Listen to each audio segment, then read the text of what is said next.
En gros, toutes les forces vives dans notre pays sont en train de quitter l'Algérie. Un chiffre, ou deux chiffres plutôt, 50% de chaque promotion de médecins, donc diplômés gratuitement par l'université algérienne, quitte chaque année notre pays vers la France, l'Europe ou le Canada.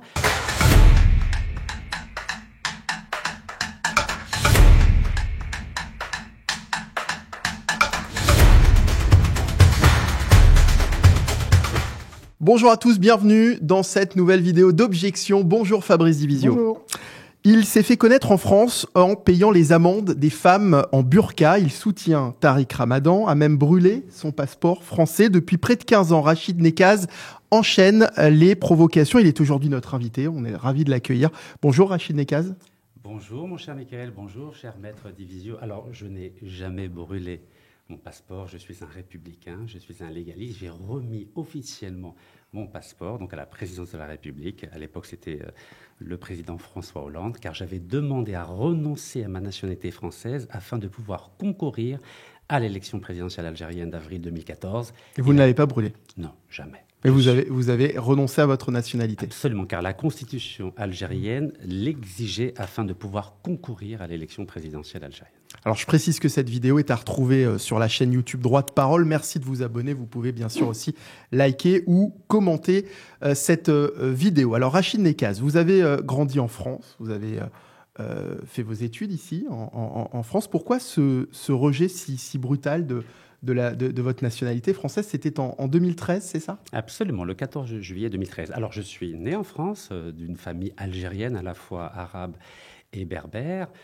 J'ai vécu dans une cité pendant 25 ans et j'ai eu la chance, grâce à mes frères et mes sœurs, d'avoir une scolarité correcte. J'ai pu aller à Paris dès l'âge de 12 ans. J'étais dans les beaux lycées parisiens, comme le lycée Victor Duruy. J'ai fait des études d'histoire à la Sorbonne. Ensuite, je me suis lancé dans l'écriture. J'ai publié 6 ouvrages, dont un livre qui s'appelle « Millénarium, quel avenir pour l'humanité » aux éditions Berlafon. C'est un livre entretien avec les 7 chefs d'État du G7. Il est ici. Voilà, on s'interrogeait sur comment l'avenir serait. On ne savait pas qu'il aurait cette couleur arc-en-ciel plutôt sombre que lumineuse. Et ensuite, je me suis lancé dans l'entrepreneuriat, notamment avec un ami d'enfance. On a créé une entreprise dans les nouvelles technologies que j'ai revendue. Ensuite, j'ai investi dans l'immobilier. Et quand le climat politique a commencé à devenir quelque peu nauséabond, parce que j'avais essayé d'être candidat aux élections présidentielles en 2007, et à l'époque, on m'avait empêché de valider toutes les signatures. Je me suis dit que je n'ai pas d'avenir ici en France. Et lorsque mon papa est devenu très malade, il a eu un cancer de la prostate, en janvier 2011, il m'a fait promettre d'essayer de faire quelque chose pour l'Algérie, car il avait milité contre le colonialisme français et il voyait d'un mauvais œil l'évolution politique, économique et sociale en Algérie. Et c'est parce que mon père m'a demandé de faire quelque chose pour l'Algérie que j'ai décidé de m'engager pour essayer de participer à la consolidation d'un État de droit en Algérie. Et pour cela, il y avait un préalable. Il fallait renoncer à la nationalité française. C'est ce que j'ai fait en juillet 2013. Fabrice Divisio, quel regard est-ce que vous portez sur le parcours de Rachid Nekaz? C'est difficile parce qu'il y a plusieurs aspects dans ce parcours quand même. Le premier, c'est qu'on peut quand même s'interroger sur le point de savoir pourquoi quelqu'un qui a vécu en France, qui a effectivement fait toute sa scolarité en France, toutes ses études en France, et qui était candidat à une élection française, tout à coup se dit je vais renoncer à ma nationalité et je vais aller briguer la présidence d'un autre pays, ou de mon autre pays en tout cas, qu'est l'Algérie. Il y a deux façons de répondre à ça, et ça c'est pas à moi d'y répondre, mais il y a deux façons d'y répondre. La première, c'est de l'opportunisme, c'est possible. Je ne dis pas que c'est le cas, mais je dis que c'est une réponse possible, de dire il y a une part là-dedans de véritable opportunisme. C'est une manière finalement de ce qu'on, comme disent aujourd'hui les jeunes, de faire du buzz, quoi, pour faire simple. Et ça a un peu marché, d'ailleurs, faut être honnête. Ça a un peu marché. Vous êtes fait quand même connaître, peut-être pas que par ça, mais c'est un coût.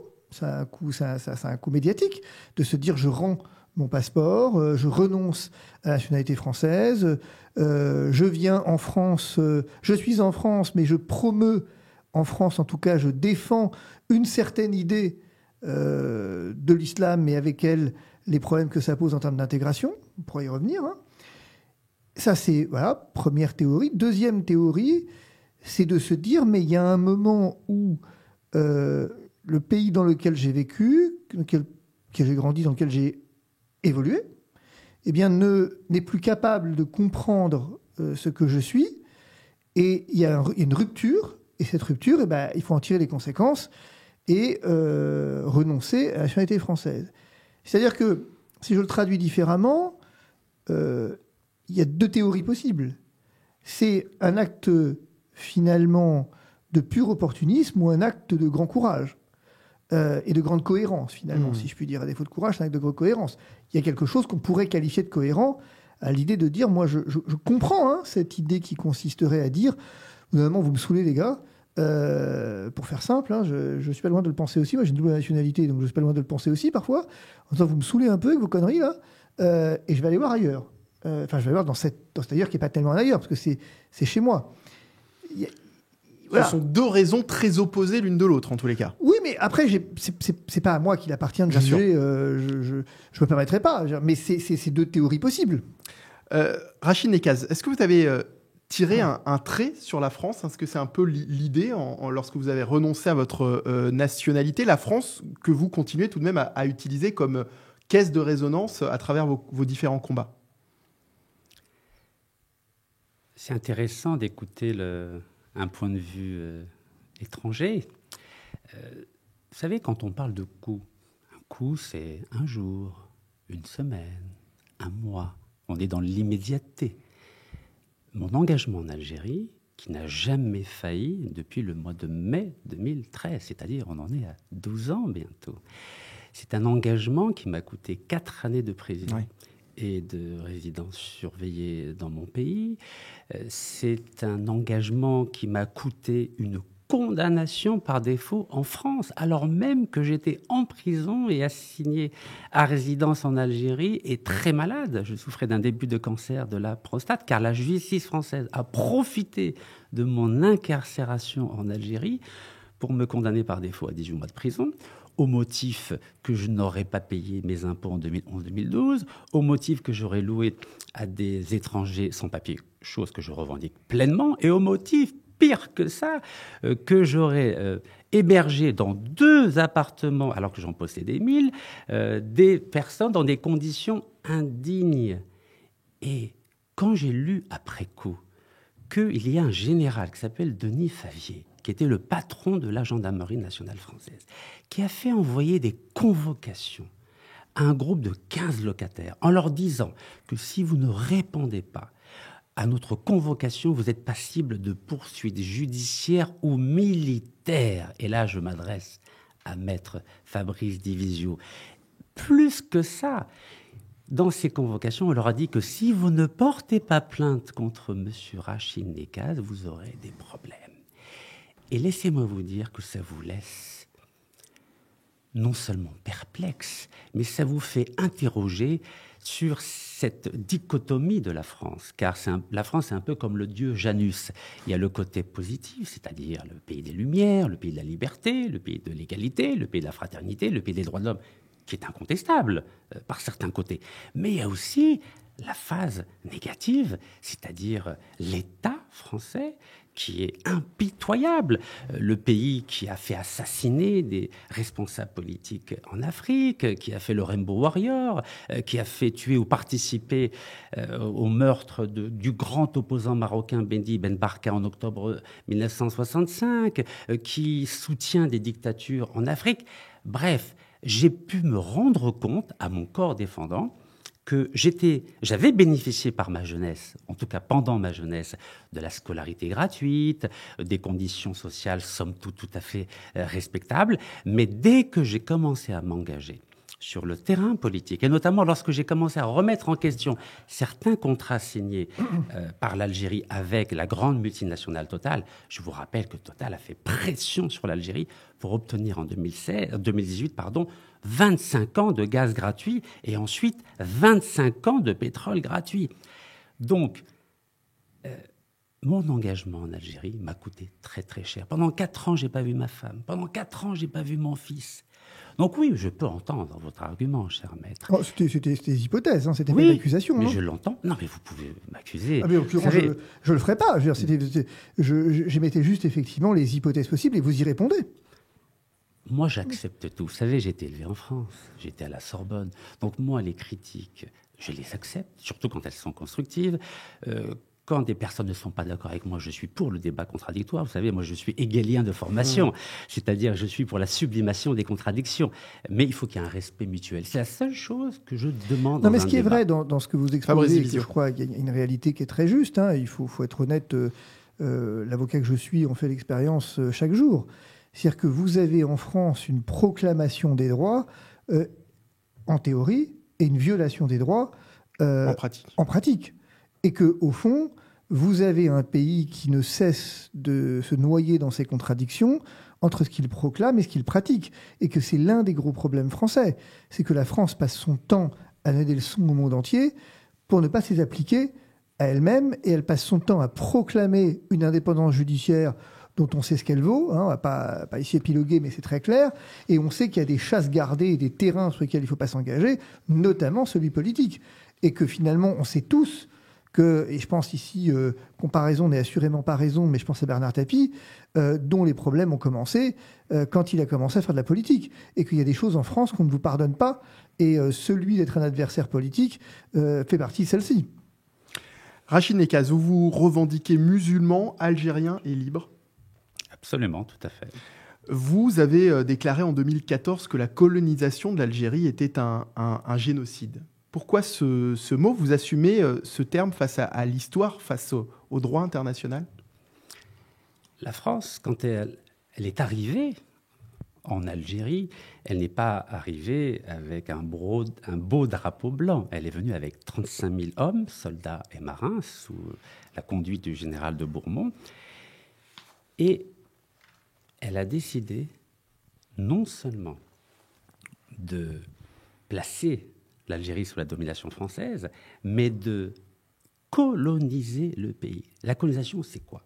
C'est des massacres, c'est les expropriations de terrain, c'est des viols collectifs, c'est des forêts entières brûlées, c'est la famine, c'est les déplacements de population.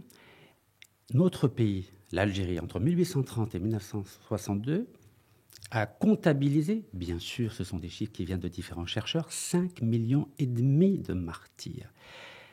Si elle était dans une autre perspective, comme celle qu'elle a engagée avec le Maroc, qui était un protectorat entre 1912 et 1956, ou avec la Tunisie, c'était un autre protectorat entre 1982 et 1956, on pourrait dire que la France était dans un esprit d'aider ces pays à se moderniser. Mais dans le cas de l'Algérie, non, ce n'était pas un protectorat. C'était une colonisation féroce comme celle de la Belgique au Congo. Je vous rappelle que Mais la France a aidé aussi l'Algérie d'une certaine façon à se moderniser également.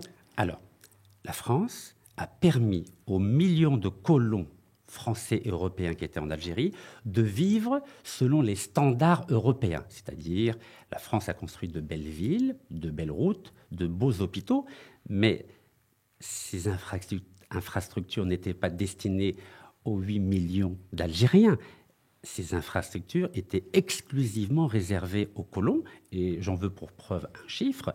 Lorsque la France a été obligée de quitter l'Algérie après 7 années et demie de guerre, qui ont fait 1,5 million de martyrs, il y avait 90% d'analphabètes chez les Algériens. Alors qu'en 1830, les Algériens et les Algériennes étaient alphabétisés à hauteur de 90%. Vous savez pourquoi? Car il y avait les écoles coraniques, on apprenait à lire et à écrire et à apprendre le Coran. Donc, d'un pays presque totalement alphabétisé, au bout de 132 ans, la France a réduit le peuple algérien à un pays presque totalement analphabétisé. Fabrice Divisio. C'est une question complexe. Moi, je ne me suis jamais caché, c'est le sens de l'invitation que je vous avais adressée pour ma part, c'est que je me suis jamais caché mal connaître l'histoire algérienne, et j'ai constaté, en fait, j'ai souhaité pouvoir discuter après la polémique autour de Jean-Michel Apathy, de laquelle je ne suis pas sûr d'avoir forcément tout compris, pour être tout à fait honnête. Et Jean-Michel Apathy qui, sur RTL, avait comparé finalement les crues de Niro-Doux-sur-Glane Aux enfumades. Voilà, effectivement. Et donc, du coup... Il avait dit clairement que les nazis s'étaient inspirés des crimes français commis en Algérie. Moi, j'ai pas le recul suffisant pour pouvoir effectivement avoir un réel avis documenté sur la question. Simplement, à ma modeste mesure, ce que je crois, c'est qu'il y a quelques pistes aujourd'hui. Je ne sais pas si ce mot de génocide est justifié. Tous les historiens ne le partagent pas. Ce que je crois, c'est que, notamment après le rapport Stora, c'est qu'on peut aussi considérer qu'il y a des crimes de guerre qui ont été commis. La notion de crime contre l'humanité est discutée. Qui a été qualifiée par Emmanuel Macron en 2017. On peut en débattre, mais en tout cas, c'est quelque chose qui, aujourd'hui, entre en débat. En tout cas, il faut accepter de se poser la question. Je ne suis pas sûr de bien comprendre, si vous voulez, mon avis humble sur la question. Comment je vais dire ça ?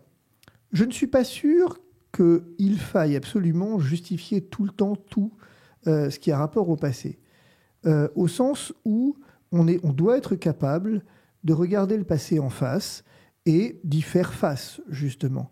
Et en reconnaissant que nous avons commis des fautes, que nous avons commis des erreurs parfois, contextuelles, des erreurs qui sont parfois inscrites dans une culture, dans une époque, et que la France des années 30, la France de 62 n'est pas la France de 2025. Et je ne crois pas que beaucoup de monde le dise, ça. Et il me semble que moi, vous savez, j'appartiens à une religion, j'appartiens à une église dans laquelle le plus grand acte qui a été fait de repentance à l'occasion du jubilé de l'an 2000 par Jean-Paul II, qui était vraiment de se mettre face à Dieu et d'avoir un acte profond de repentance.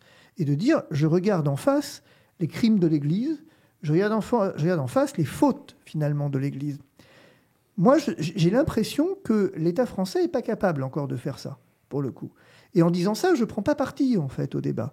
Je ne suis pas en train de dire qu'il y a un génocide ou il n'y en a pas. Il s'est passé des choses. À chaque fois, on me dit, oui, mais de l'autre côté aussi. Ce qui est vrai. Je crois que c'est vrai, en fait.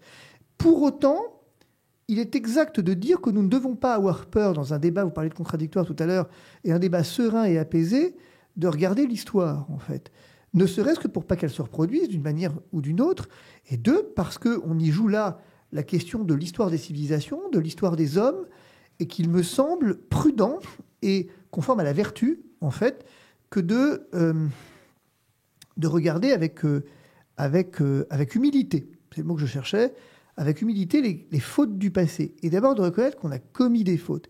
Et ce qui m'étonne toujours un peu en France, c'est que nous sommes toujours dans une démarche qui doit être une espèce de tension permanente où on n'est pas capable de dire, par rapport à l'Algérie par exemple, de dire bah oui, on a commis des fautes.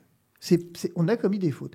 Ça ne fait pas de nous des êtres malveillants, des êtres diaboliques, sataniques. C'est juste que nous avons commis des fautes. Le dire, c'est pas tout jeter, mais je ne suis pas sûr de bien comprendre pourquoi on a autant de mal. Après, il y a aussi différentes façons de le dire, justement, quand on parle de faute. Le problème, c'est que... D'où le poids des mots, quand on parle de génocide, quand on parle de crimes contre l'humanité. Rachid Nekaz, Fabrice Divisio évoquait effectivement les propos tenus par Jean-Michel Apathy sur RTL. Il s'est retiré d'ailleurs depuis de l'antenne. Est-ce que vous partagez ces paroles et ces propos tenus sur cette antenne ? Il s'avère que je suis historien de formation. Ouais. Vous savez, c'est pour ça que je vous pose la question aussi. Merci. Il y a un très beau livre d'un professeur français à l'Université d'Évry qui s'appelle Olivier Lecourt-Grandmaison, qui a publié un ouvrage, je crois, en 2005, qui s'appelait « Exterminer, coloniser ». Donc, il parlait du racisme colonial, de la politique coloniale française. Et j'ai l'impression qu'on reproche à M.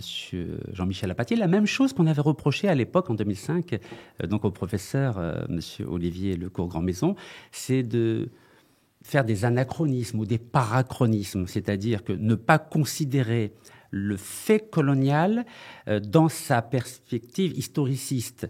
Et en clair, on a reproché donc au professeur Lecourt-Grandmaison de comparer le Troisième Reich avec le colonialisme français. Par exemple, il y a des historiens qui s'appellent Gilbert Meignet qui lui ont reproché, ou Pierre Vidal-Naquet, donc notamment dans la revue Esprit. Même si on n'est pas obligé de faire une comparaison. Moi, je m'arrête simplement... Oui, parce que cette comparaison, est-ce qu'elle est réellement nécessaire? Et puis même, on peut même s'interroger sur sa véracité. C'est-à-dire quand on dit que les nazis se sont inspirés des crimes commis par la France en Algérie, c'est une affirmation plutôt étrange. Vous savez, il n'y a pas besoin... Les nazis n'ont pas eu besoin de s'inspirer des faits coloniaux français en Algérie, puisque eux-mêmes, c'est-à-dire les Allemands, avaient pratiqué, on va dire, un génocide, allez, on va dire des crimes de guerre pour être gentil aujourd'hui, à l'endroit des tribus en Namibie, en 1904. Il y a eu entre 80 et 140 000, c'était pratiquement là, 80% de la population de Namibie. Et en 2021, l'État allemand, à l'époque de la chancelière Merkel, a reconnu ce crime contre l'humanité et a même procédé à des dédommagements au bout d'un siècle et 17 années. Donc, à mon niveau, à moi, je ne cherche pas à comparer. Je vous donne un exemple. Lorsque Napoléon, lors de sa campagne d'Égypte et de Syrie, a fait massacrer 4000 prisonniers à Jaffa, parce qu'il ne voulait pas les nourrir, on peut considérer que c'est un crime de guerre. Mais quand il s'agit de 5,5 millions de personnes, je crois qu'on est au-delà d'un crime de guerre. Si on ne veut pas utiliser le mot génocide, je peux l'entendre d'un point de vue historique, il n'en demeure pas moins que ce sont des massacres massifs. Emmanuel Macron, je le disais, a qualifié ces crimes de crimes contre l'humanité en 2017 lors d'une visite en Algérie. Ça ne suffit pas, selon vous? Vous savez, tout dépend à partir de quel endroit vous vous placez.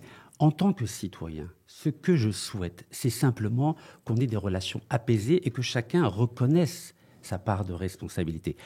En tant qu'homme d'État, ce que je ne suis pas, c'est différent. L'Algérie, je crois que l'État algérien a besoin d'entendre de l'État français qu'il y a eu des crimes contre l'humanité atroces en Algérie. Vous savez, je vais vous citer... mais c'est ce que je dis, ça a été dit. Il n'était pas président à l'époque. La France doit... Si, il était président. C'était pendant sa campagne. C'était pendant sa... Oui, tout à fait. C'était à l'occasion d'une interview qu'il avait accordée au journaliste algérien qui était détenu avec moi, qui s'appelle Khaled Drabni. C'est vrai que si je peux me permettre, ça pose deux questions, à mon sens, intéressantes. Et je le redis, c'est la capacité que nous avons à regarder l'histoire en face et à éviter les anachronismes. Au sens où ce que je sais, je vais dire un truc qui est peut-être une banalité, mais il ne faut pas tant que ça, peut-être, c'est de se dire, c'est un peu comme tout, c'est un peu comme en famille. On confond toujours l'oubli et le pardon. On n'oublie rien, mais on peut tout pardonner. À une condition, c'est de reconnaître effectivement, le pardon est d'autant plus facile si on se repent et on reconnaît sa responsabilité. Et il me semble que, moi, je ne suis pas sûr que ce soit un aveu de faiblesse que de reconnaître ses fautes. Je ne suis pas sûr. Moi, j'ai appris ça. Enfin, pardon, peut-être que mon propos est complètement décalé. Je vous le dis, je ne suis pas un spécialiste de l'Algérie, mais je suis suffisamment... Je crois qu'il y a des blessures qui existent et des blessures importantes de part et d'autre. Et qu'il me semble que... Je suis d'accord pour dire qu'il y a effectivement une responsabilité de la France dans l'histoire. Mais attention, parce qu'on a aussi une responsabilité de l'Algérie sur la façon dont des civils innocents ont été traités. On pense évidemment aux harkis, par exemple. Il y a aussi une reconnaissance de l'État algérien à destination des harkis qui tarde à arriver et qui constitue aussi une souffrance. Tandis que de l'autre, moi, ce que je Surtout pour les enfants de harkis. Oui, parce que les harkis sont responsables de leurs agissements. Oui, bien sûr. Moi, dans un livre que j'ai publié en mars 2022, il n'y a pas si longtemps, aux éditions Max Milo, Mon combat contre la dictature algérienne, j'ai demandé pardon aux enfants de harkis qui ont été malmenés. Et j'ai même demandé pardon aux victimes de juin 62, des victimes civiles, donc à Oran. Parce qu'il ne faut pas mélanger les soldats et les victimes. Juste un petit chiffre. Vous savez, 2 chiffres. Pendant la guerre d'Algérie, vous savez qu'il y a eu un rapport Rocard. À l'époque, Michel Rocard était sur le terrain. Il avait estimé à 2 millions d'Algériens sur 9 millions qui avaient été mis dans des camps de concentration. 2 millions, c'est-à-dire pratiquement 25% de la population. Et le deuxième chiffre, il y a eu à peu près 25 000 Français qui sont morts pendant la guerre d'Algérie entre 1954 et 1962. Il y a entre 1, selon les Français, et 1,5 million d'Algériens. Donc nous avons un problème de proportion qui fait qu'on peut qualifier les choses non pas de faute, mais de crimes contre l'humanité. Il y a un mot quand même, si je peux me permettre pour terminer sur ce point. Moi, je voudrais quand même relever un paradoxe contemporain. Je voudrais revenir un instant sur le FLN. Le FLN, organisation terroriste ou armée de libération. Pourquoi je pose cette question ? Pour montrer quand même que la question en rapport à l'histoire est parfois politique et souvent politique. Si je comprends bien, dans le contexte de la guerre d'Algérie, le FLN était bien un groupe terroriste. Selon l'angle français. J'entends. Très bien. C'est bien mon propos. C'est comme ça qu'effectivement la France le considérait, sans peine. Pourtant, l'année dernière, il y a 2 ans, je ne sais plus, Gérald Darmanin est allé déposer une gerbe aux martyrs du FLN en Algérie. Donc est-ce qu'il faut considérer que la France les considère désormais comme armée de libération et de résistance ? Ça a été fait déjà au moment des accords d'Évian. Si vous voulez. En mais n'empêche que... Oui, mais pourquoi mon propos retentit ? Il a un retentissement de propos par rapport à ce qui se passe à Gaza actuellement. Je me garderai bien d'enflammer la toile sur cette question. Néanmoins, je me pose la question de savoir qui décide de ce qui est terroriste et de ce qui relève de l'armée de libération. C'est l'histoire, finalement. Ce que je relève, c'est que ce mot de génocide se discute pour l'Algérie, mais il tend à se discuter de moins en moins pour ce qui se passe à Gaza, quand même. Que là-dessus, je sais bien que le mot de génocide ne fait pas consensus sur le plan politique, mais sur le plan du droit international, le risque génocidaire a été quand même pointé par la Cour de justice. Et pourtant, ça ne semble pas émouvoir plus de monde que ça, y compris au sein des pays arabes, au demeurant. C'est quelque chose qui, quand même, doit nous interroger. Alors, pour revenir sur la question de l'Algérie, Rachid Nekaz, effectivement, il y a l'histoire, elle a son importance, le fait de reconnaître les responsabilités là où elles se trouvent pour un État ou un autre. Il y a également la question du vivre ensemble dans un pays comme la France aujourd'hui, avec des jeunes franco-algériens qui cherchent d'une certaine façon aussi à se construire ensemble entre Français et Franco-Algériens dans le souvenir de cette guerre. Quel récit faut-il leur offrir aujourd'hui à ces jeunes ? Il y a un double récit. Il y a d'abord le récit, le roman national algérien, et il y a aussi le roman national français. Je crois que le jour où l'État français, par le biais de la parole du président de la République, M. Emmanuel Macron, comme cela a été le cas au temps de Jacques Chirac, avait reconnu la rafle du Veldiv, souvenez-vous. Je pense qu'il est temps aujourd'hui que la France reconnaisse le bilan meurtrier dû à la colonisation française pour qu'on passe à autre chose. Parce que si on continue à entretenir cette rente mémorielle comme il l'a si bien indiqué, je pense qu'il n'y aura jamais d'apaisement entre l'Algérie et la France. Il n'y aura pas même d'apaisement entre l'État français ou la République française et sa composante d'origine algérienne. Mais moi, je vais beaucoup plus loin. Au-delà de la question de la reconnaissance par l'État français des crimes ou du génocide qu'il y a eu en Algérie. Je pense qu'aujourd'hui, l'Algérie a besoin que tous ses enfants reviennent en Algérie pour développer notre pays. À la fois mettre en place ou consolider un état de droit et surtout développer économiquement, socialement, culturellement, énergétiquement notre pays. Vous êtes pour que les Franco-Algériens retournent en Algérie ? Absolument. Vous savez que j'étais franco-algérien avant de renoncer à ma nationalité française en juillet 2013. Je souhaite qu'on mette en place ce que j'appelle une remigration positive. C'est-à-dire, on commence d'abord par les 300 000 cadres, parce que nous avons besoin de cadres pour développer l'économie algérienne. Aujourd'hui, nous avons une industrie qui représente à peine 5% de la population active, alors qu'il y a 40 ans, c'était presque 15%. Nous avons un appauvrissement industriel dans notre pays du fait que la plupart de notre élite quitte l'Algérie. C'est vrai, il est vrai que la décennie noire entre 92 et 2000 n'a pas aidé. Bah oui. Mais en gros, toutes les forces vives dans notre pays sont en train de quitter l'Algérie. Un chiffre, ou 2 chiffres plutôt, 50% de chaque promotion de médecins, donc diplômés gratuitement par l'université algérienne, quitte chaque année notre pays vers la France, l'Europe ou le Canada. 60 à 70% de nos informaticiens quittent chaque année notre pays pour l'Europe ou le Canada. Je crois qu'il est temps aujourd'hui d'avoir un autre discours à l'endroit des Franco-Algériens ou de ceux qui bénéficient d'un titre de séjour.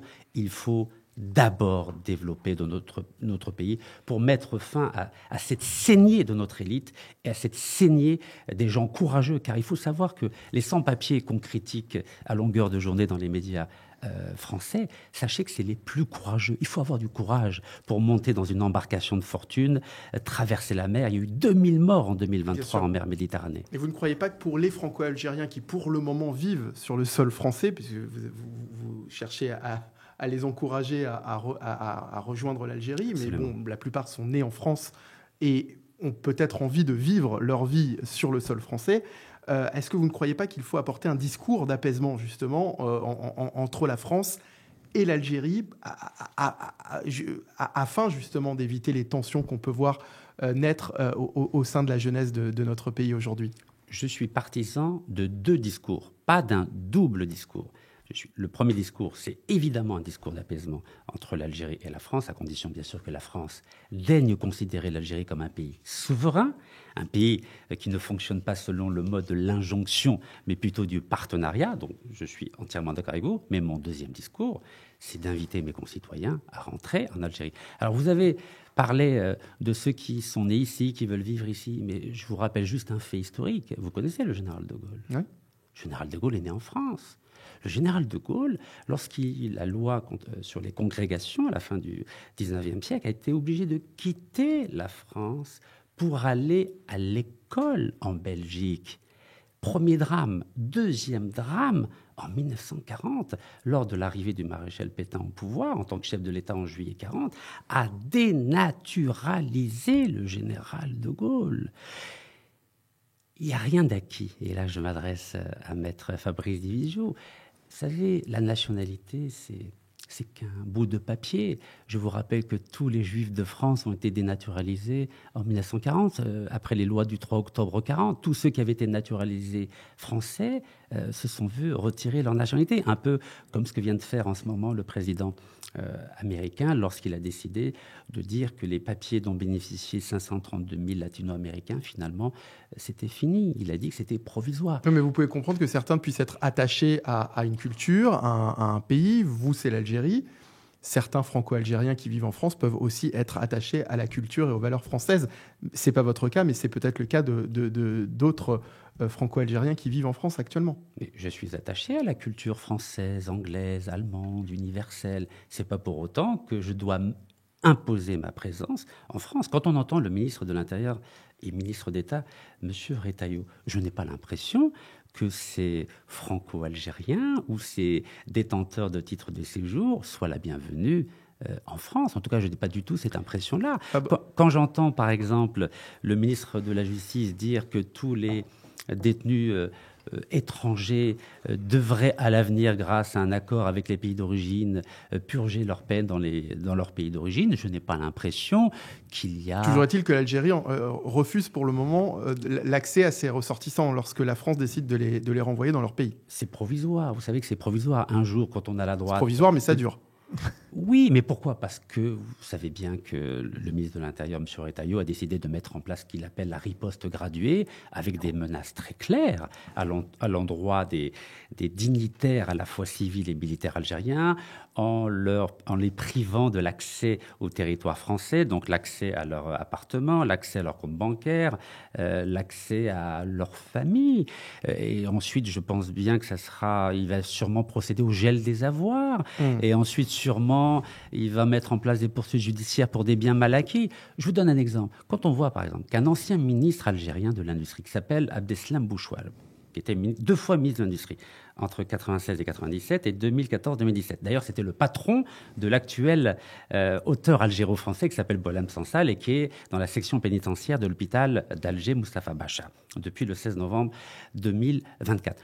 lorsque l'on voit que ce monsieur a été condamné 5 fois à 20 années de prison pour corruption en Algérie, et moi-même j'avais organisé des manifestations en 2016 devant son appartement bien laqué au 21 quai Montebello, juste en face de Notre-Dame. Ce monsieur-là, qui est l'ami intime du président M. Macron, la France a refusé de l'extrader en Algérie, alors même qu'il y a une convention d'extradition, et là je m'adresse à maître Fabrice Divisio, qui permet à l'Algérie de solliciter la justice française pour que ce monsieur soit à nouveau jugé en Algérie. Je crois qu'il faut être clair, il faut avoir une cohérence. On ne peut pas, la France en tout cas, ne peut pas demander à l'Algérie d'accepter des OQTF, c'est-à-dire des personnes sans papier, ce qui est totalement légitime sur le plan du droit, et en même temps refuser l'extradition d'un Algérien qui a été condamné à 5 reprises à 20 années de prison. S'il vous plaît, la France, pays des droits de l'homme, pays cartésien, j'invite la France à être cohérente. J'invite la France à avoir un seul discours et pas de poids de mesure. Je suis favorable à ce qu'on récupère les OQTF, mais je souhaite dans le même temps que la France accepte la demande d'extradition de ce ministre algérien corrompu. Fabrice Divisio. Moi, il y a quand même plusieurs choses dans votre discours qui m'interpellent. On est d'accord pour dire qu'il faut regarder le passé avec lucidité, on l'a dit tout à l'heure, humilité.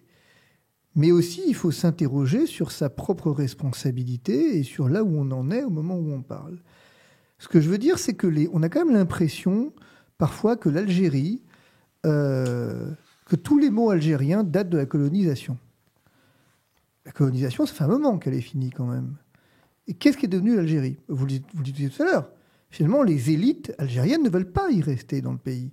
C'est-à-dire qu'il y a un moment où les gens qui pourraient fabriquer la richesse de ce pays choisissent de partir. Vous avez les médecins qui s'en vont, vous avez les intellectuels qui s'en vont. Ça veut dire que vous avez quand même une indépendance aujourd'hui qui concrètement montre ses limites, puisque les ressortissants ou les enfants de ces ressortissants préfèrent partir à l'étranger que rester chez eux. Et ça, la France n'en est pas responsable. Ce que je veux dire, c'est que, pour le coup, c'est quand même pas de la faute de la France si l'Algérie ne réussit pas à séduire et à faire rester ses intellectuels. Donc on peut s'interroger aussi sur la propre responsabilité des gouvernements successifs en Algérie, sur le fait que la France fait quand même figure de coupable idéal, un peu de bouc émissaire, sans nier du tout le passé. Mais au fond, qu'est-ce qu'on fait du présent ? Vous avez parlé des années noires tout à l'heure, effectivement. Ça aussi, est-ce qu'on les affronte ? Comment on les affronte, ces années ? C'est une question intéressante, en fait. Et aujourd'hui, on en reparlera, mais vous parlez de la burqa tout à l'heure, dont vous avez défendu en France... La liberté. La liberté, j'entends bien. Défendu la liberté de la porter, mais il y a une pointe d'hypocrisie quand même là-dedans, reconnaissez-le, sur le fait que, de l'autre côté, en Algérie, l'Algérie elle-même, finalement... interdit le port de la burqa dans les administrations. Dans les universités, dans la fonction publique. Il y a une volonté de l'Algérie quand même de lutter contre une certaine idée politique. Donc elle voit dans le signe, dans ce signe visible, elle y voit une atteinte politique. Là où vous proclamez une liberté en France, et donc, c'est-à-dire que finalement, là où l'Algérie, elle, avec sa culture et son histoire d'indépendance, y voit bien une menace pour sa stabilité politique, vous persistez effectivement en France à la considérer comme un simple signe religieux et le droit de la porter. Alors, justement, effectivement, on en parlait au début de cette vidéo, puisque vous avez constitué un fonds de 1 million d'euros pour payer les amendes des femmes en burqa. Et pourtant, vous vous dites musulman, laïque. Quel est le message derrière ça ? Je précise que vous avez sorti un livre sur le sujet, le Voltaire du niqab, c'était en 2018. Tout à fait. Alors, je peux juste répondre à la première partie de la question, alors, allez-y. Si vous permettez. J'ai publié 2 ouvrages contre la dictature algérienne. Donc je suis très bien placé pour pointer les dysfonctionnements des différents gouvernements depuis 1962, eu égard à la question des libertés publiques qui sont réduites on va dire, au minimum syndical dans mon pays. Mais ce n'est pas parce que mon pays n'est pas le pays des Lumières, ce n'est pas parce que mon pays n'est pas le pays des droits de l'homme qu'on doit lui imputer 100% de la responsabilité du fait que la majorité de notre élite quitte le pays, surtout l'élite francophone, pour aller en France. Tout à l'heure, je vous ai parlé de Total. Est-ce que vous savez qu'en 2016, Total, lorsque l'Algérie n'a pas voulu reconduire le contrat de 25 années de gaz gratuit, a décidé de saisir la justice arbitrale, c'est-à-dire à Genève, pour dire nous refusons que l'Algérie soit souveraine sur le plan énergétique. Et ces menaces de la France ont abouti au fait que notre pays a cédé. Et nous avons reconduit pendant 25 longues années, en 2018, le contrat dans le désert algérien qui s'appelle TFT. La France, donc Total, bénéficie de 25 années de gaz gratuit. Donc l'Algérie n'est pas totalement libre sur le plan politique, économique ou énergétique. Il y a une pression extrêmement forte, en l'occurrence de l'entreprise Total, sur les responsables politiques algériens. Et si l'Algérie ne fait pas exactement ce que veut Total, nous aurons droit aux tribunaux, comme cela m'arrive en France aujourd'hui. Vous savez, j'ai été condamné lorsque je me suis rendu volontairement à la justice française le 5 octobre 2023. J'ai été emprisonné à Fresnes, alors que on dit... Alors, je suis écrivain, moi aussi, j'ai publié 6 livres. La France n'a eu aucun mal à m'emprisonner avec un dossier fabriqué de toutes pièces par le général Denis Favier. Donc, cette indépendance dont vous parlez, cette souveraineté dont vous parlez, elle est extrêmement relative, quand bien même nos gouvernements, depuis 1962, sont responsables de la fuite des cerveaux, chose que je reconnais, et en plus je l'ai écrit. Donc je suis très lucide là-dessus. Et c'est pour ça que je me bats avec des milliers d'Algériens pour qu'il y ait plus de démocratie, plus d'état de droit, plus de liberté. Et juste une autre information, j'ai été emprisonné avec 2 de mes avocats en prison en Algérie. Donc Maître Yassine Khalifi et Maître Abdelkader Chouhra. C'est une question de temps en France. Il faut se battre. C'est une question de temps en France. Ça n'est qu'une question de temps en France. Vous vous préparez, Fabrice? Vous savez, quand on parle de Boualem Sansal, par exemple, on trouve ça scandaleux que cet auteur algéro-français était Quelle est votre position à la disposition de la justice algérienne. Mais vous connaissez M. Brasillac, Robert Brasillac, non? Robert Brasillac, talentueux journaliste, brillant écrivain, a été non seulement jugé, condamné, mais exécuté par la justice française. Et le général de Gaulle avait refusé de lui accorder la grâce. C'était le 6 février 1945. Lucien Rebatté, vous le connaissez, c'est la référence littéraire de l'ancien président, M. François Mitterrand. Mais il a été condamné, il a été emprisonné, il a été libéré en 1951. Quelle est votre position aujourd'hui, en 2025, j'en passe, c'est Céline. Sur le cas de Boualem Sansal? Boualem Sansal, c'est un peu la même chose que M. Maurras, Charles Maurras. Charles Maurras, vous savez, brillant journaliste. Donc vous n'appelez pas de l'Action française. Je vais y arriver. Oui. Non, je vais y arriver. Bon, académicien. Parce qu'on peut en comparer beaucoup. Non, ce que j'essaie de vous dire, c'est qu'à un moment donné, avant de donner des leçons à l'Algérie, mais regardez d'abord votre propre histoire. Charles Maurras, académicien. Non, ça, la France fait jamais ça. Il a été libéré juste avant de mourir. Ça, la France fait jamais ça. Mais c'est un Français aussi. C'est pour ça que la France est en droit de réclamer son retour en France. La France peut réclamer. C'est tout à fait légitime. Mais elle n'a pas le droit de dénoncer ce que fait la justice algérienne. Dans ce cas-là, il faut dénoncer ce qu'a fait la justice française à l'endroit de Céline, à l'endroit de Brasillac, à l'endroit de Charles Maurras, à l'endroit de Lucien Rebatté. À un moment donné, il faut rester calme. Je pense qu'il faut, mutatis mutandis, il faut un peu regarder dans sa propre histoire avant de se prononcer sur ce qui se passe en Algérie. Donc, concernant M. Boualem Sansal, il y a une procédure judiciaire, il est passé au tribunal donc la semaine dernière, il y a un jugement qui va être prononcé demain. Quelle que soit la décision de la justice algérienne, il faudra respecter la justice algérienne. La France, bien sûr, pourra réclamer par les canaux officiels sa libération, mais en aucune manière la France n'a à interférer dans le processus judiciaire algérien. Lorsque j'ai été emprisonné en France, l'Algérie n'a pas fait de scandale médiatique. Mais vous poussez un peu quand même. Je vous en prie, cher maître. Vous poussez un peu quand même, parce que je suis d'accord pour dire que la justice française souffre de maux et de maux importants, et je suis bien placé pour le savoir.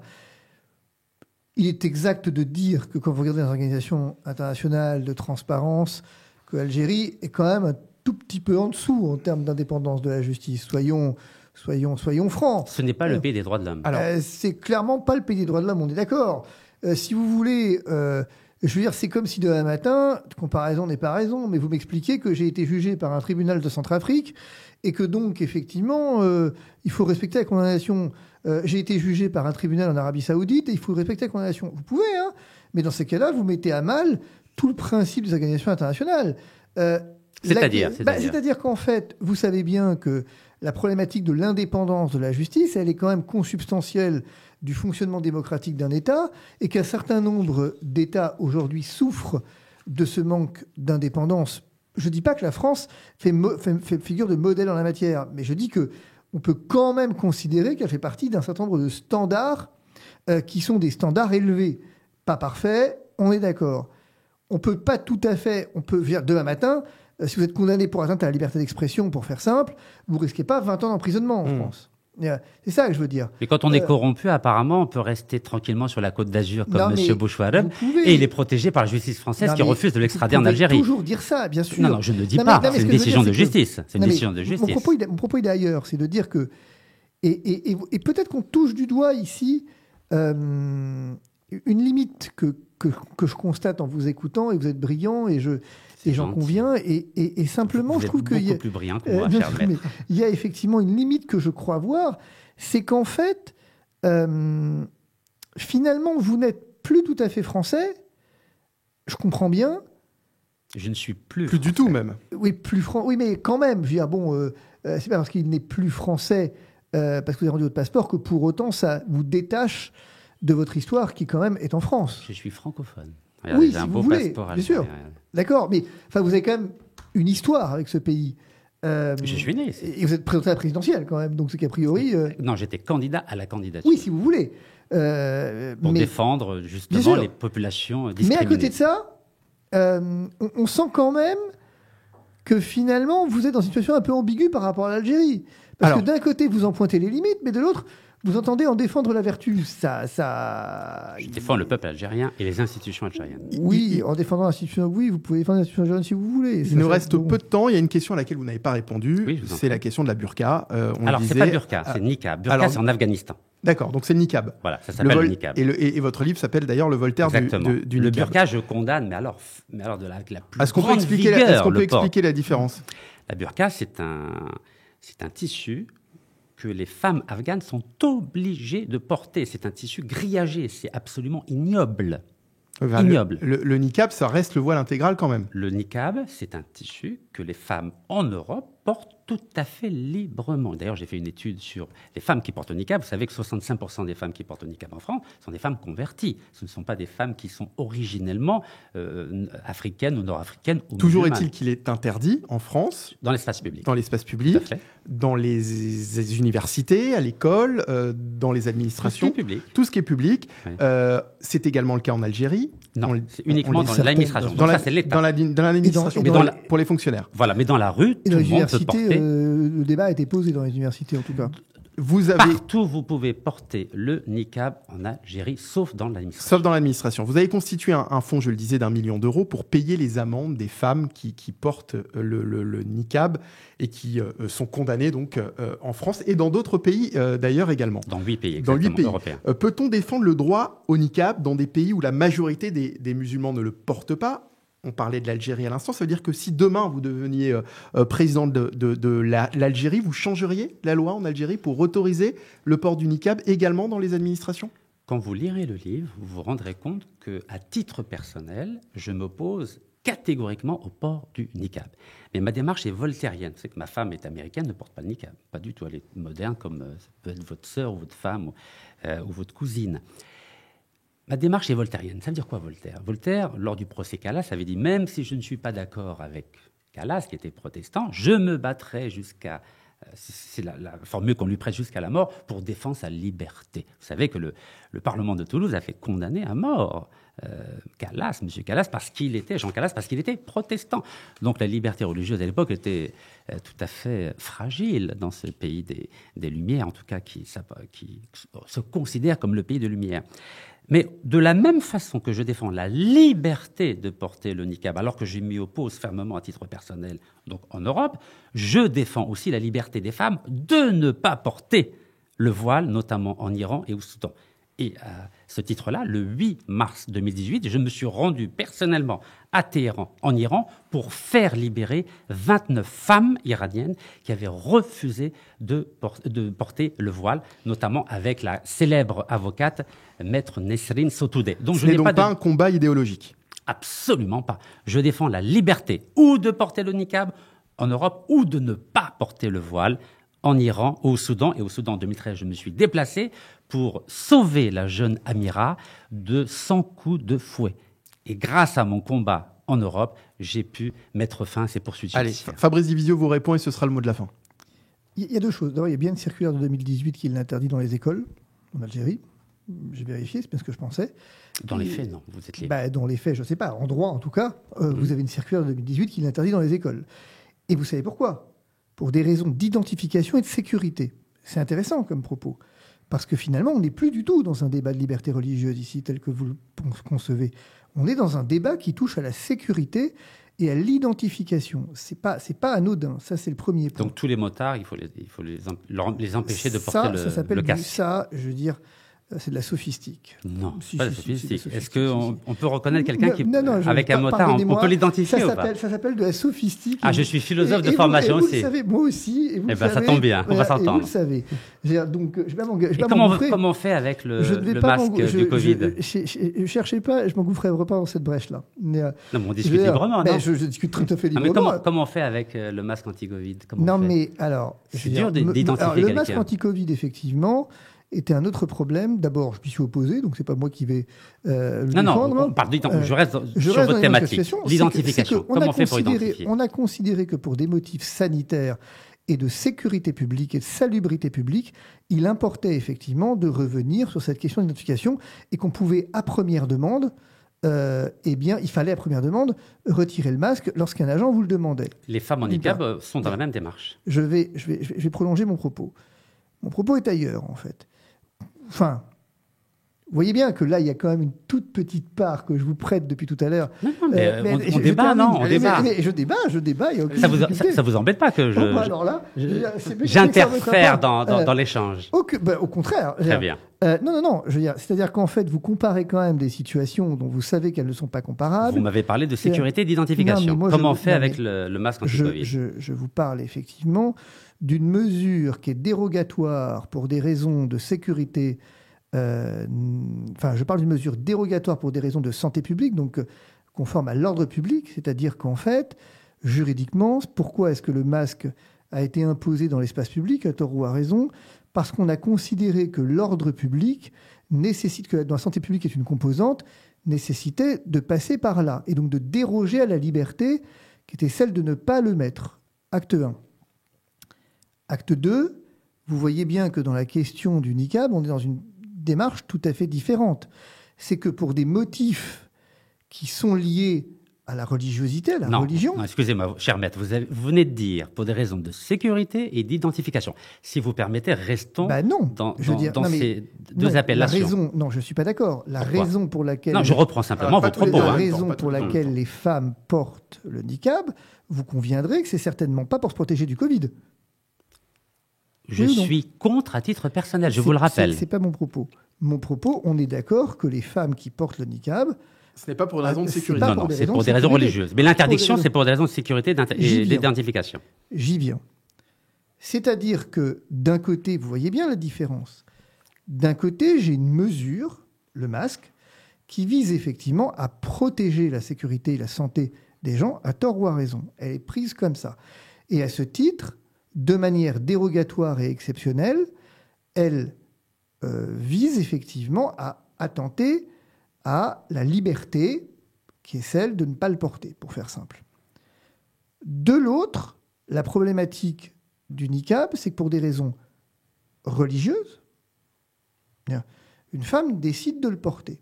Bon, alors l'État considère que ça porte atteinte, que ça compromet la notion de sécurité et d'identification, dont acte.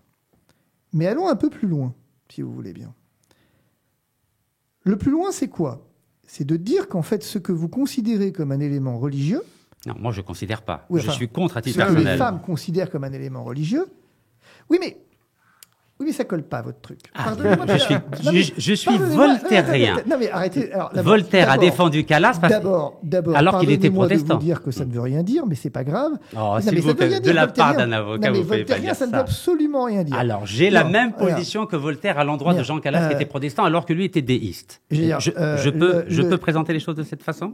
Si vous voulez, n'empêche Merci. que comme vous voulez d'ailleurs, mais en fait, le problème n'est pas là. Ce que j'essaye de vous dire, c'est que au fond, il y a un élément, c'est que vous dites non, mais moi je suis contre à titre personnel, mais j'empêche que je fais en sorte que les femmes qui désirent le porter Ou de ne pas le porter. J'entends bien, mais Ah, en l'occurrence merci. de le porter, puissent le porter, et c'est pour ça que je vais donc payer leur amende.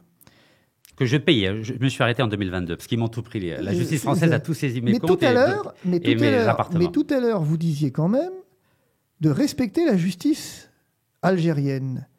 Vous disiez les mais institutions algériennes. Bien Oui, sûr, tout à fait. algérienne. Mais je Mais la là, respecte. vous considérez que vous respectez l'institution française quand vous poussez des femmes Non, je à pense pas. commettre une infraction. Non, excusez-moi. Ah bah vous les Ah bah poussez. si. Non, non, je Ah bah je si. À ne partir pousse du moment pas. où vous payez leurs À amendes. partir du moment où vous payez leurs amendes, Vous payez vous leurs retirez amendes, la c'est- sanction. Donc il y a c'est plus de qu'effectivement, sanction. ah bah oui, plus de sanction. Alors, justement, c'est ça qui intéresse. Mais je respecte la justice française. Bah- La justice française fait son travail en dressant un procès verbal. On est d'accord, cher maître. À partir du moment où je paye ce procès verbal, l'infraction est annulée. Vrai ou faux? Vous voyez, c'est là où vous êtes sophiste. Est-ce qu'elle est annulée, l'infraction? C'est là où vous êtes sophiste. S'il vous plaît, cher maître. Non, je ne répondrai pas à ça parce que vous êtes sophiste et vous le cher savez. maître, Non, je s'il ne répondrai vous pas à plaît. ça. Alors, vous je vais savez répondre. bien. Je vais répondre à votre place, Faire s'il les vous questions plaît. Alors et les réponses, allez-y, ce c'est sera le mot de la fin. Non, je m'adresse Allez-y, à parce l'avocat. C'est vous l'avocat. C'est vous l'avocat. À partir du moment où on paye une amende, l'infraction est annulée sur le plan du droit. Non, pas du tout. Non, pas du tout. C'est totalement faux. À partir du moment où vous payez une amende, c'est que vous reconnaissez l'infraction. Oui, et Oui, à mais ce partir que du vous moment où elle n'avez est pas payée, fait. Oui, mais- non, mais cher l'infraction monsieur, n'existe non, mais plus. ce que vous auriez pu faire, c'est contester la mesure. C'est pas ce que vous avez fait. Certains l'ont contesté. Ah, C'est certains pas, l'ont ça, c'est contesté. pas mon rôle. Oui, mais, ça. non, mais, oui, mais alors, votre rôle, c'est effectivement de pousser des femmes. Il est là votre paradoxe. Et vous voyez bien que vous êtes effectivement dans une position Pourquoi vous qui est dites pas. pousser Qui est En équilibrée. Iran, est-ce que vous avez retenu Non, mais parce que à partir du moment où vous payez l'amende de quelqu'un qui Oui. commet une infraction, c'est-à-dire qu'il n'y a plus le principe d'une amende, c'est d'avoir un effet dissuasif. Bah, Et à dissuasif. partir du moment où vous payez cette amende, il n'y a plus cet effet dissuasif. Donc c'est-à-dire que Absolument. vous encouragez à commettre l'infraction. Non, Puisque pas vous du dites, tout. de toute Ah bah façon, si. si vous commettez cette infraction, vous n'aurez pas payé d'amende puisque je la prends en Bah, bien charge. sûr. Je dis que je suis à la disposition de ces femmes Ah, si elles mais- le souhaitent. Oui, mais ça veut dire ce que ça veut dire. Alors, pourquoi vous ne parlez pas du pendant iranien Oui, non, mais Et- d'accord, mais dans- Non, mais j'en pourquoi parle. dans les deux Si, sens. si, Pourquoi je vais vous en parlez parler. que dans un Si, cas si, je vais en quand parler. je défends la Mais je vais en liberté des parler. femmes... Ah, d'accord, très bien. Je vais en parler pour vous dire qu'effectivement, de nouveau, vous êtes intelligent, en fait. Vous êtes brillant, je vous l'ai dit. Je me, Et je pour me arriver serais à pas vos retrouvé fins- en prison Non, mais en France et en Algérie. pour arriver à vos fins, vous passez effectivement par des chemins qui sont précisément les chemins du sophiste. Parce que là, qu'est-ce que vous faites? Vous comparez la situation de l'Iran, la situation de la France, dont vous savez qu'elles n'ont aucun point de comparaison. Vous savez qu'effectivement, vous comparez des systèmes qui n'ont absolument rien de commun entre eux, que vous ne pouvez pas comparer. Vous êtes philosophe. Philosophiquement, vous ne pouvez pas comparer les deux systèmes. Parce qu'ils n'obéissent pas du tout aux mêmes causalités, vous n'avez pas du tout les mêmes paradigmes, finalement, en présence, donc vous ne pouvez pas comparer ce qui n'est pas comparable. Vous voulez qu'on reste au niveau français? Au niveau français, Vous voulez je qu'on y termine mon reste propos. ou pas Bien sûr, il faut qu'il reste au niveau français. Parce que précisément, vous ne pouvez pas comparer la D'accord, très situation bien. iranienne. J'entends. Bien. J'entends ce que vous venez de me dire. N'empêche que... Non, mais j'entends. Vous savez, je vais dans votre sens. Je vais dans votre sens. Je termine mon propos Très pour bien. vous dire ceci. Pour vous dire que c'est là où, effectivement, vous voyez bien qu'en fait, la limite, je le redis, de votre raisonnement, elle est là, et que derrière des considérations, j'ai envie de dire, pragmatiques que vous évoquez, voltairiennes, philosophiques, vous revendiquez de Voltaire, attention, parce que finalement... vous êtes quand même beaucoup plus dans une dimension politique que philosophique ici. Pourquoi vous dites politique? Et je vais vous dire pourquoi je dis politique. Parce que finalement, vous refusez de venir reconnaître que derrière ces femmes qui portent le niqab, il peut y avoir aussi une influence politique. C'est ce que reconnaît l'Algérie, c'est ce que reconnaît votre pays. Non, non, là, vous parlez à Rachineka. Oui, on est d'accord. non, mais je veux dire- Là, vous me parlez Non, en mais- tant que celui qui a fait Oui, libérer mais 29 c'est- femmes non, non, iraniennes non. qui Vous refusaient de voyez porter le voile. Vous voyez, Oui. effectivement, vous repassez par l'Iran. Ben, On est obligé de faire les deux. Eh ben, vous voyez le problème. C'est que tout à l'heure, vous me dites, vous voulez que je reste sur le... Non, mais vous n'avez pas voulu me laisser finir. Non, mais vous me dites, vous voulez que je reste en France. Alors, restez Je vous en dis France. Oui, et vous passez par l'Iran. Non, mais vous parce m'avez que- dit d'accord, mais vous ne m'avez pourquoi pas laissé Ah, mais non, m'exprimer mais sur moi, la je vous ai France. pas parlé de l'Iran. Ah, d'accord. On peut rester en France? Mais je ne On peut demande- rester en mais, France? depuis tout à l'heure, je vous rappelle que moi, Ok. je ne passe par l'Iran. C'est Très vous qui bien. passez par l'Iran. Restons Je termine mon Ah propos. bah, là, vous là-dessus. voulez, à chaque fois, vous voulez Mais pas non, me laisser pas du tout, finir. Vous n'avez pas laissé qu'on termine mon propos. Pardon, cher maître. Je termine juste là-dessus pour vous dire ceci. C'est que vous êtes obligé de passer par l'Iran. Vous êtes obligé de passer par l'Iran. Et j'attends avec impatience, effectivement, et bien sûr que je vais vous laisser développer l'aspect franco-français, parce que vous êtes obligé de passer par l'Iran. Parce que pour légitimer ce que vous faites en France, vous êtes obligé de vous acheter une vertu avec l'Iran. En disant, regardez, moi, en Iran, vous savez bien, je suis pour la liberté, parce qu'en Iran, je vous ai jamais traité de fondamentaliste. Hein. J'ai jamais dit qu'effectivement, Non, vous avez vous dit étiez un politique, fondamentaliste. usage politique, vous avez dit. J'ai effectivement dit que pour le coup, ce que vous niez en France, c'est ce que l'Algérie, elle reconnaît. Je ne parle pas de l'Iran, je parle de votre pays, là, auquel tout à l'heure vous avez dit il faut respecter les institutions algériennes. Bien sûr, évidemment. Bien sûr. Sauf que l'institution algérienne, elle. C'est pas une décision de justice, hein, c'est une décision administrative. Sauf qu'effectivement, c'est administrative. Décision les institutions administrative. les institutions algériennes, elles vous disent j'ai un problème avec le niqab dans cet aspect-là et cet aspect-là. C'est une circulaire simplement Si vous de voulez. l'ancien Premier ministre. N'empêche qu'effectivement, l'Algérie, aujourd'hui, qui est un pays musulman, Oui. a un acte d'interdiction du niqab, certes, dans certains endroits, certes, néanmoins, effectivement, la tradition française, qui est une tradition juridique et politique de laïcité, mériterait aussi le même respect. Et c'est ce que vous ne faites pas lorsque vous payez les amendes de ces femmes. D'ailleurs, vous n'avez pas répondu à la question, si demain vous êtes président Oui. de l'Algérie, est-ce que vous changez la loi? Je ne changerai pas la loi. Je vous l'ai dit, à titre personnel, je m'oppose au port du niqab. Je suis très clair. Donc, si vous êtes président de Je ne l'Algérie, changerai pas. le niqab restera interdit? Comme c'est aujourd'hui dans l'administration. Exactement. Donc il y a un manque de cohérence. Mais pas du tout, je Puisque vous ai dit. là, on parle aussi d'atteinte aux libertés, alors. Non, c'est simplement pour les fonctionnaires qu'il est interdit, pas pour les usagers. Et les écoles. Pour les usagers. C'est pas pour les usagers, mais pour les fonctionnaires. Je crois qu'il y a une ambiguïté. Et les écoles. C'est une circulaire, c'est pas une loi. Mais je vais vérifier. Que les choses soient claires. Moi, je suis totalement libre. Ce que je vous dis là, je l'écris, je le dis partout. Je l'ai dit en Iran, je le dis au Soudan, je le dis en Algérie, je le dis dans tous les pays musulmans. Ce que je trouve presque anormal, c'est que on parle d'un sujet et on évacue vers un autre. Tout à l'heure, vous avez dit, par exemple, pour des raisons d'identification de sécurité, ces femmes-là n'ont pas le droit de porter. Et je vous parle de l'histoire du masque anti-Covid et tout d'un coup, on dit non, il y a une décision dérogatoire. Vous voyez que vous faites, vous voyez ce que vous Attendez, faites. je peux juste... Attends, mais vous on va revenir. Mais vous voyez ce que vous faites. Mais il vous faut être cohérent. recommencez. Non, À je chaque fois recommence qu'on pas. vous laisse vous échapper pour que. Excusez-moi, Alors, vous recommencez. excusez-moi, j'ai été à l'école, Non, donc mais- j'ai- Non, j'ai- mais non. j'ai un cerveau, cher ça marche maître. pas, votre truc. Ah bon, ça marche. Alors on laisse terminer Rachid Nekaz. Non, ça marche pas. On va revenir, comme je vous l'ai promis, on va revenir à la dimension franco-française. Bon, la France, toute l'intelligentsia française, les hommes politiques, les diplomates, les journalistes, les juristes, etc., disent qu'il faut absolument que l'Algérie libère l'auteur algéro-français Boualem Sansal. Voilà, la France l'a décidé, ok ? Il n'y a pas de problème. La France est dans son droit, puisqu'il est de nationalité française depuis maintenant 9 mois. Mais dans le même temps, comment se fait-il que la France, qui est un pays des droits de l'homme, qui respecte la justice normalement, comment se fait-il qu'elle abrite dans son propre territoire un homme qui, de notoriété publique, est un homme corrompu, qui a des biens mal acquis, qui a été condamné à 5 peines de 20 ans de prison en Algérie. Comment ça se fait ? Et vous vous échappez du sujet. Non, je m'échappe pas. On reste en France, là. Là, je reste en France. Oui, mais vous restez en France, mais pas pour le Non, niqab. mais non, pour la justice. On parle de justice, là. Ah, Là, on parle vous aussi êtes, du oui, mais niqab. Non, revenu sur Boualem Sansal. Non, j'essaie de... Non, parce qu'il fallait prendre... Puisque Maître Fabrice Divisio m'interdit de citer l'exemple iranien, si, vous m'avez traité de sophiste. Vous m'avez traité de sophiste. Moi, j'interviens Je crois, comme- cher maître, je crois qu'il faut être un peu cohérent. Moi, ça me dérange pas que la France veuille réclamer la libération de Boualem Sansal, mais je crois que ce serait... Qu'est-ce qui vous met mal à l'aise ce serait Mais qu'est-ce qui vous met mal à l'aise sur la question tout à l'heure évoquée par Mickaël et la mienne propre que je reprends, qui consiste à Oui. dire que payer des amendes qui encouragent à la violation d'une règle de droit, ça n'est pas respecter l'institution. Mais je ne suis absolument pas mal à l'aise. Moi, je respecte la loi Oui, française. mais vous ne respectez pas la loi française à partir du moment où vous payez les amendes. Enfin, Mais je veux dire, non, vous voyez bien qu'il est là. Mais j'ai le votre droit de les problème. payer, les amendes. Oui, Attendez, non, mais on peut vous avez le décortiquer droit. 2 Non, mais secondes. attendez. Peut-on décortiquer en 5 secondes? La loi, elle interdit à des femmes de porter le niqab dans les espaces publics. Oui. Pas Rachid Nekaz, c'est uniquement à ces femmes-là. Oui. Donc ces femmes-là, lorsqu'elles reçoivent une amende, ou bien elles payent ces amendes-là, si elles en ont les moyens, ou bien elles me contactent par email ou par téléphone. En quoi j'enfreins la loi? Mais c'est une façon de jouer avec la Mais loi. c'est vous une savez façon. très bien. Je suis d'accord. Vous avez raison. Vous avez raison. Merci, Je cher concède volontiers Merci, cher le fait que ce que vous faites n'est pas illégal. Mais pour un voltairien, c'est quand même un tout petit peu curieux. Parce Ah que bon? là, vous êtes effectivement, vous Pourquoi n'êtes plus tellement dans l'esprit de la loi que dans la de la loi. Ce que vous êtes Non, effectivement. je Bah suis non. vous dans imaginez- la lettre Non, mais de la Vous loi. imaginez 2 secondes que si on reprend ce que vous faites avec ces femmes, si on l'appliquait au domaine routier, par exemple, Exactement. et que quelqu'un Je pensais à ça. décidait de payer les amendes de toutes les personnes qui commettaient des excès de vitesse. Oui. Vous imaginez le nombre d'infractions de la route avec lesquelles on se retrouverait aujourd'hui et le nombre d'accidents potentiels.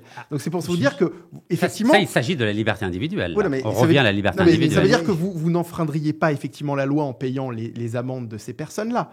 Mais quoi qu'il en soit, d'une certaine façon, vous pousseriez ces personnes Mais à enfreindre le code je de la ne route. me suis pas positionné sur la question des amendes Mais attendez, mais au j'ai une sujet question pour des vous. amendes J'ai au niveau une de la question pour circulation vous. routière. Oui, je À vous en propos prie. du port du masque, imaginons un instant, on est en 2020, vous me dites que depuis 2022, c'est compliqué. Voilà, quoi. depuis le 9 décembre 2021, ils ont saisi tous mes appartements, bloqué tous mes comptes bancaires. La J'ai justice française, compris. la fameuse justice française Ah, que ah, vous je sais servez pas. tous les jours. Que je sers, Non, vous que n'êtes je pas sers. responsable, vous n'êtes pas Je- responsable. Je la sers. Oui, enfin, je la sers. Non, je la sers pas tant que ça. en Vous fait. officiez à l'intérieur Je suis plus souvent à l'extérieur qu'à des l'intérieur. en tribunaux général. français. Mais le fait est que mon propos n'est pas là. Mon propos, c'est 2017, 2018, peu importe, le Covid se présente. Oui. L'absence de port du masque est réprimée par une amende.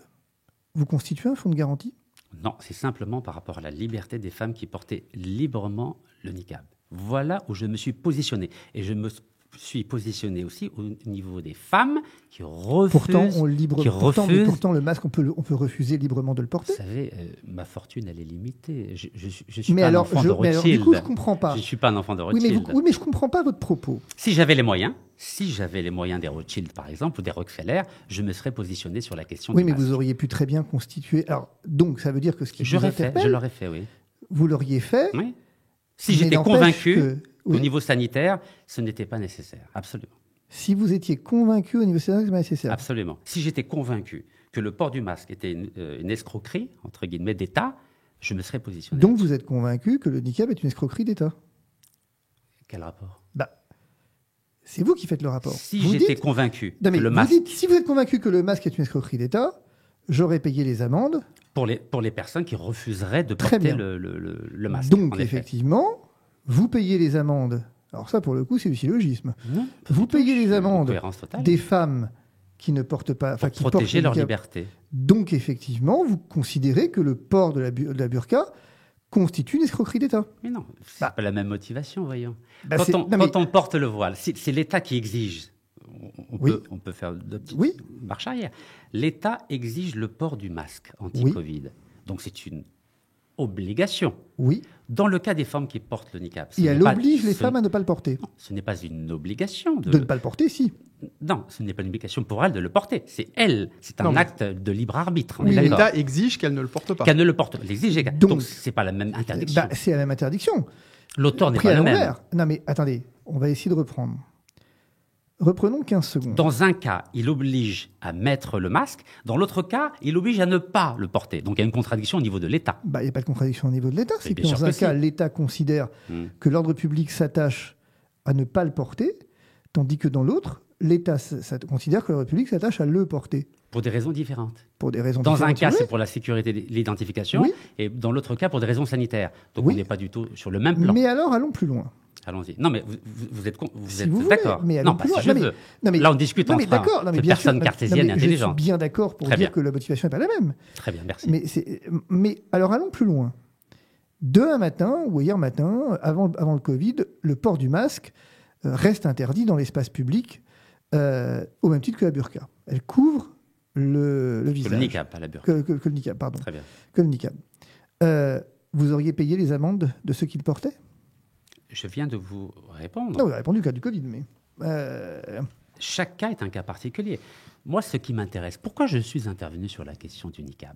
Car j'ai considéré que les hommes politiques français instrumentalisaient la question religieuse pour ostraciser, pour discriminer, pour stigmatiser une catégorie infime de la population française de culture musulmane. En l'occurrence, elles sont à peine 500 à le porter, vous savez. En tout cas, elles étaient, avant que je sois incarcéré le 4 décembre 2019 en Algérie et ensuite en France en octobre 2023. Donc c'est un cas vraiment limité. Mais les hommes politiques français en ont fait une telle caisse de résonance que je me suis dit, là, c'est suspect. Et pour embêter les hommes politiques français, j'ai décidé. Donc vous avez choisi, donc on en revient à ce que je disais, vous demandez effectivement à la France de respecter les institutions algériennes, oui. Mais vous ne respectez pas les institutions françaises. Et bien sûr que si. Bah regardez, je vous donne. On n'arrivera pas à vous mettre juste un exemple. Sur le sujet. Vous permettez. Allez-y très rapidement. Vous permettez. Regardez, la France, pendant que j'étais en prison en Algérie et malade, souffrant du cancer de la prostate, elle en a profité pour me condamner par défaut à 18 mois de prison, saisir tous mes biens, mes appartements. C'est autre chose. Non, j'y arrive. Et en plus, elle a dressé un mandat d'arrêt international. Moi, j'ai pas attendu que la justice algérienne viennent me récupérer à la maison, m'envoient dans un avion et direction Orly. Non, j'ai averti les autorités françaises que le 5 octobre 2023, j'allais me rendre volontairement à cette justice. Donc j'ai vraiment fondamentalement respecté cette justice. Je me suis rendu, j'ai filmé ma reddition et j'étais incarcéré à la prison de Fresnes. Et aujourd'hui, je suis où aujourd'hui?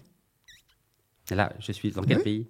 Oui, en France. Et je reste à la disposition de la justice française. Rachid Nekaz, un projet de loi vise à interdire le port du voile dans les compétitions sportives. Si cette loi demain passe, est-ce que vous allez également payer les amendes des sportives qui souhaitent porter le voile? Depuis 2022, j'ai pris l'engagement de ne plus interférer dans les affaires sociétales ou politiques françaises, sauf si elles sont en lien avec les intérêts énergétique, politique, diplomatique de l'Algérie. Mais je n'interviendrai plus dans les affaires franco-françaises. Merci Rachid Nekaz. Mon mot de la fin, quand même. Fabrice Divisio. C'est que j'observe que mon brillant contradicteur reconnaît qu'il interférait dans les affaires politiques françaises. C'est tout. Je vous laisse. Non, mais vous l'avez dit. Non, mais je vais vous dire, je suis très fair-play. Je vous laisse l'avantage de gagner ce point. Non, mais bon. Allez, c'est déjà la fin de cette vidéo. Merci à vous de l'avoir suivi. Pensez à liker si vous avez aimé ou à commenter. Encore merci à vous, Rachid Nekaz, d'avoir été avec nous. Merci à Fabrice Divisio et à très vite pour une nouvelle vidéo d'Objection.